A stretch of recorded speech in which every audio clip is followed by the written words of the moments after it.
Okay, it's the Quidditch match and Snape is refereeing. As the match drew nearer, however, Harry became more and more nervous, whatever he told Ron and Hermione. The rest of the team weren't too calm either. The idea of overtaking Slytherin in the House Championship was wonderful, but no one had done it for nearly 7 years. But would they be allowed to, with such a biased referee? Harry didn't know whether he was imagining it or not, but he seemed to keep running into Snape wherever he went. At times he even wondered whether Snape was following him, trying to catch him on his own. Potions lessons were turning into a sort of weekly torture. Snape was so horrible to Harry. Could Snape possibly know they'd found out about the Philosopher's Stone? Harry didn't see how he could, but he sometimes had the horrible feeling that Snape could read minds.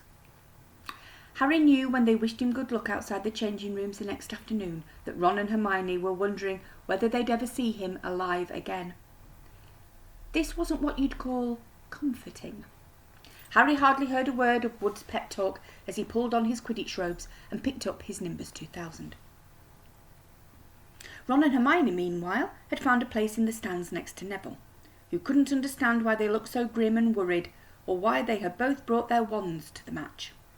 Little did Harry know that Ron and Hermione had been secretly practising the leglocker curse. They'd got the idea from Malfoy using it on Neville, and were ready to use it on Snape if he showed any signs of wanting to hurt Harry.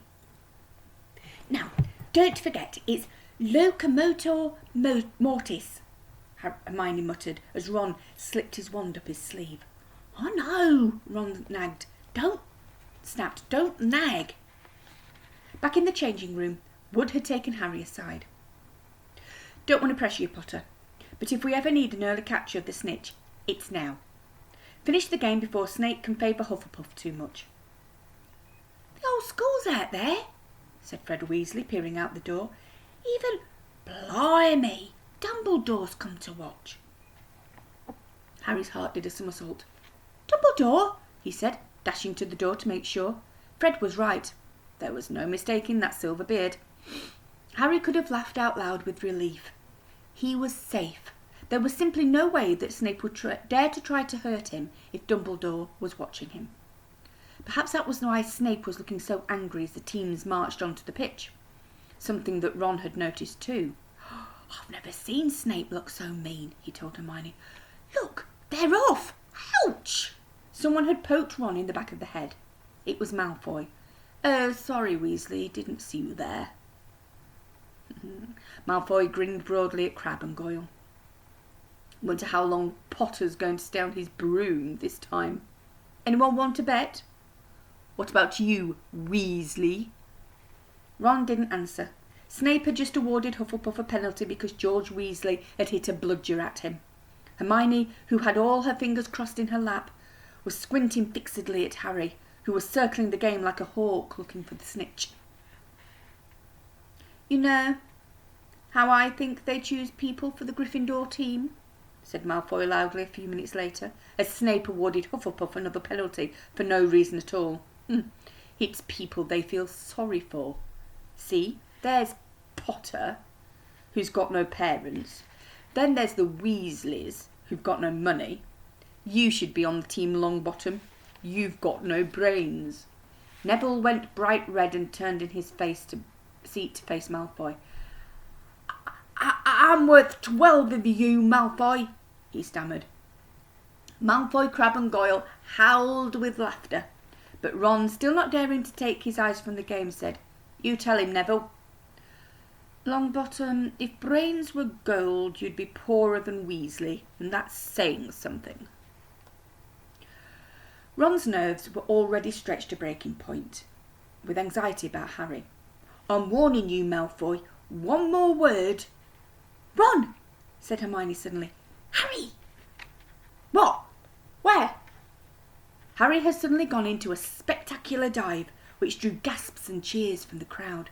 Hermione stood up, her crossed fingers in her mouth, as Harry streaked towards the ground like a bullet. You're in luck, Weasley. Potter's obviously spotted some money on the ground, said Malfoy. Ron snapped. Before Malfoy knew what was happening, Ron was on top of him, wrestling him to the ground. Neville hesitated, then clambered over the back of his seat to help. "Come on, Harry!" Hermione screamed, leaping onto her seat to watch as Harry sped straight towards Snape.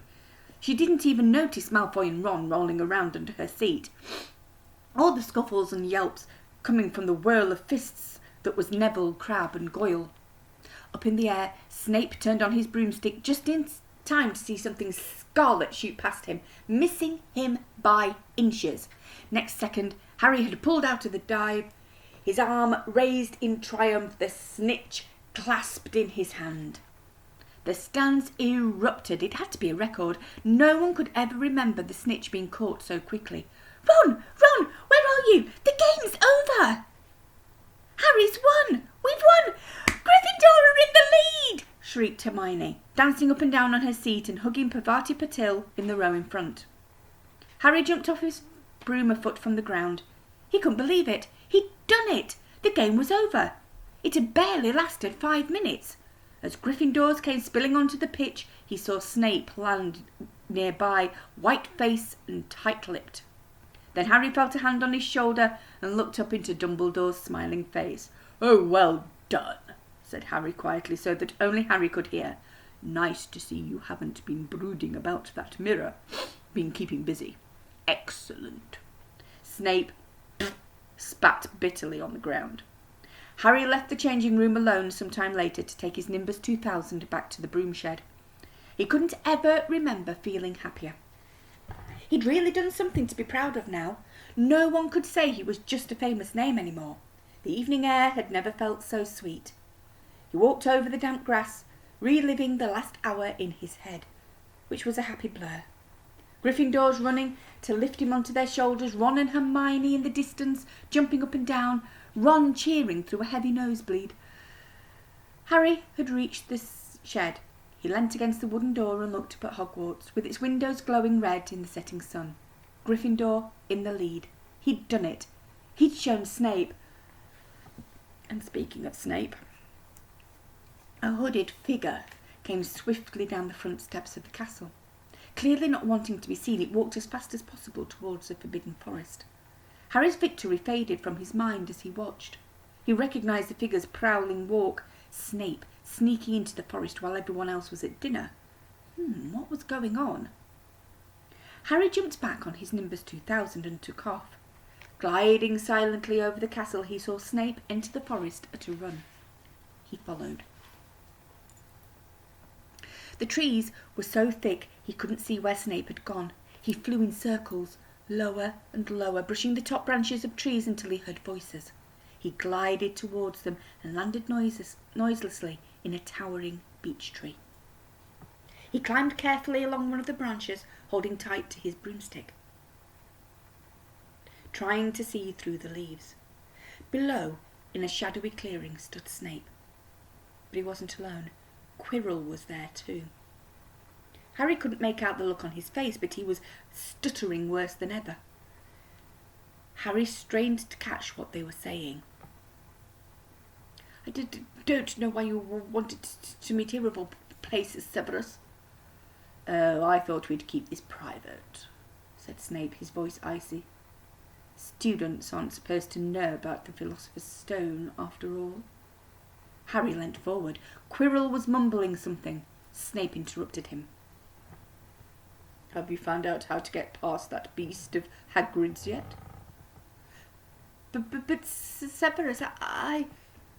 "You don't want me as your enemy, Quirrell," said Snape, taking a step towards him. "I don't know what you mean." "You know perfectly well what I mean." An owl hooted loudly and Harry nearly fell out of the tree. He steadied himself in time to hear Snape say, "Your little bit of hocus pocus. I'm waiting." But I don't... "Very well," Snape cut in. "We'll have another little chat soon, when you've had time to think things over and decided where your loyalties lie." He threw his cloak over his head and strode out of the clearing. It was almost dark now, but Harry could see Quirrell standing quite still, as though he were petrified. "Harry, where have you been?" squeaked squeaked Hermione. We won! You won! We won! Shouted Ron, thumping Harry on the back. And I gave Malfoy a black eye and Neville tried to take on Crabbe and Goyle single-handed. He's still out cold, but Madame Pomfrey says he'll be all right. Talk about showing Slytherin. Everyone's waiting for you in the common room. We're having a party. Fred and George stole some cakes and stuff from the kitchens. Never mind that now, said Harry breathlessly. Let's find an empty room. Wait until you hear this. He made sure Peeves wasn't inside before shutting the door behind them. He told them what he'd seen and heard.